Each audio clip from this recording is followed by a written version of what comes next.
I always think of it as one of my life's greatest achievements.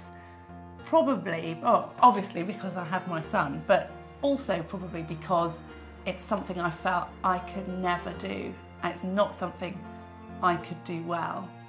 I don't do anything to do with anything medical, or it just isn't me. And I have to say, I think I had one of the best experiences of birth that you could have. And I had a challenging birth first time round. My second birth was magical.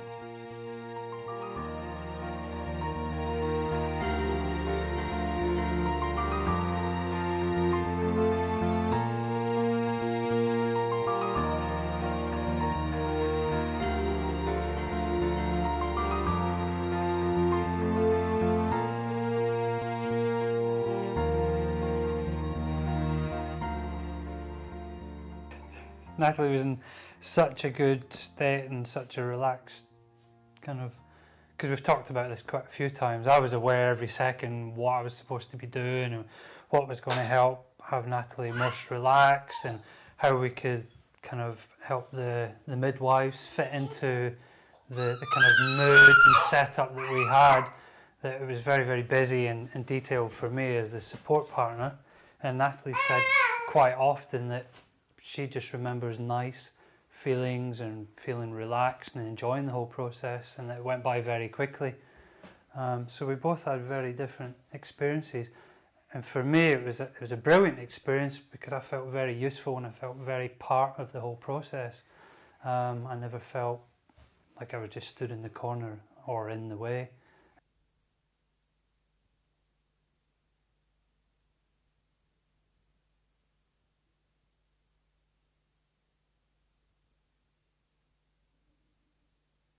I tend to overthink things and get worked up and worried and anxious about things because I'm thinking and trying to work out all the different possibilities of what's going to happen. And I guess that can make you fearful and panicky and, you know, create this idea that something might be painful.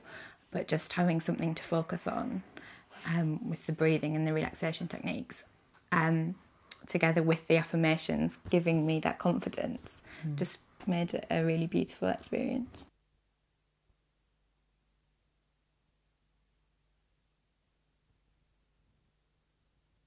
If you're frightened, your energy's going into the wrong muscles for having a baby. And so for me, that was the most logical thing I'd ever heard about having babies. And that was the hook, really, that made me think, I'm going to go and do this hypnobirthing course. And so relax. You know, I did go and eat ham, egg and chips, and I ate it. I thought, I'm going to order this and I'm not going to eat it, but I ate it. And the whole day, you know, I got to 10 centimetres dilated with probably an hour of proper discomfort, no stronger than discomfort. And before that, the contractions, you know, they didn't even really hurt. They were just uncomfortable, and I had to stop what I was doing and breathe and then get on with what I was doing. And I had a very normal, in inverted commas, with I'm having a baby in the back of my mind day. I think the thing that helped me the most during the labour and the birth was actually the affirmations. That was the CD that we listened to pretty much throughout the labour, simply because I'd listen to the affirmations every day in the morning as I had a shower. They just do go into your subconscious in this amazing way, and really affect the way that you feel about yourself and the confidence that you have in your own ability. And I think just being able to feel completely relaxed and in control of the process it is just incredible, really.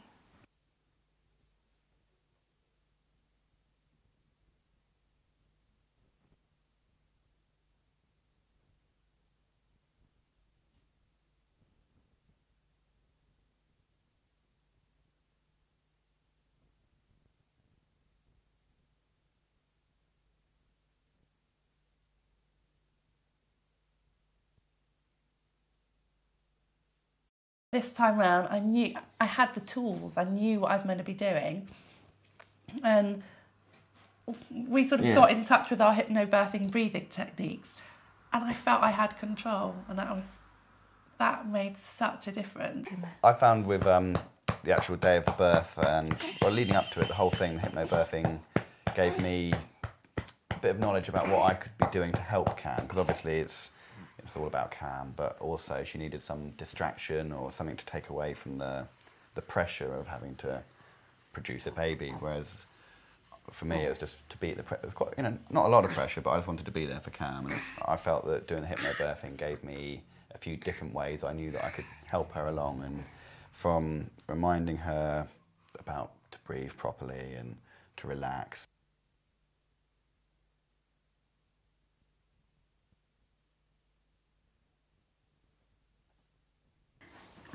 I felt completely relaxed. I was completely present for the whole thing, which is a complete difference to my first birth, where there's vast chunks of it that I can't remember, but I could remember every minute of this experience, and it was just completely calm, and I felt completely in control, and it was really wonderful.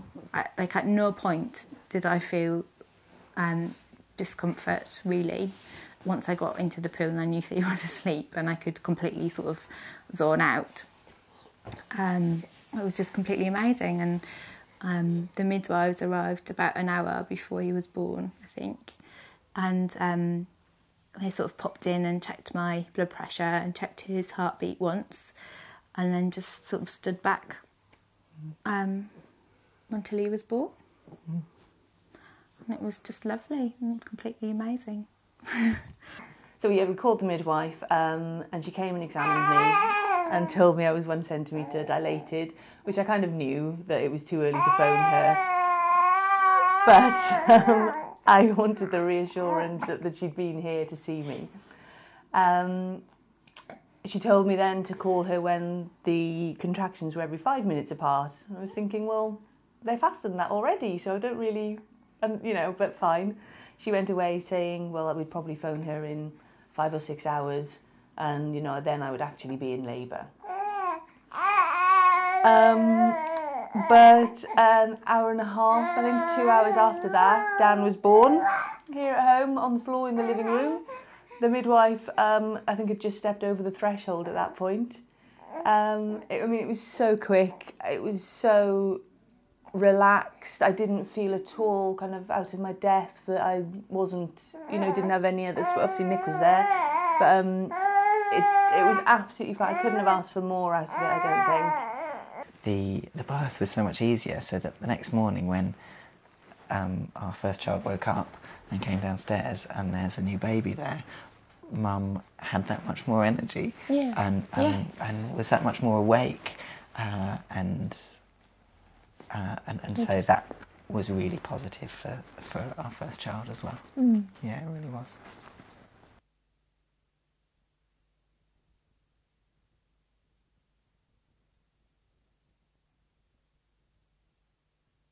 And it also, apart from the relaxing side of it, it gave me a bit more knowledge about ways of talking to the midwives and actually trying to get them to communicate with Cam in a slightly different way to what they might normally have done. Actually, just get involved a little bit more than maybe I would have done or been able to. If I'm just standing there holding Cam's hand, it was actually felt that hypnobirthing gave me a different way of approaching it.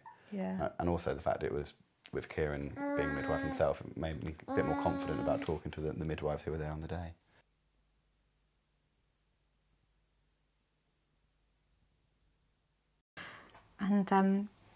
And afterwards, sort of after Thea was born, I think you get this sort of hormonal rush and you do feel invincible. But after Thea's birth, that sort of wore off, and I started to have some regrets about the process and sort of slightly negative feelings about it, and there were things that I wanted to change.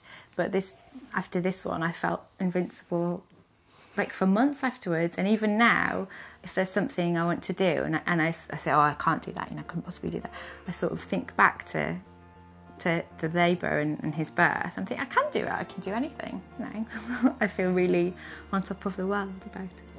I don't know if it's a bit selfish feeling, that's probably one of my overwhelming feelings was, bloody hell, well done girl, because that just wasn't me. And now I'd given birth properly to my baby.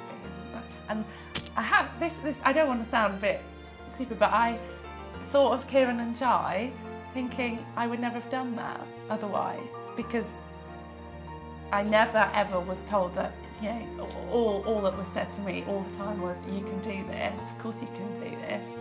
And I was so connected to what I'd learned. Kieran and Jai had spent a lot of time with me, you know, helping me through it, and I just felt afterwards,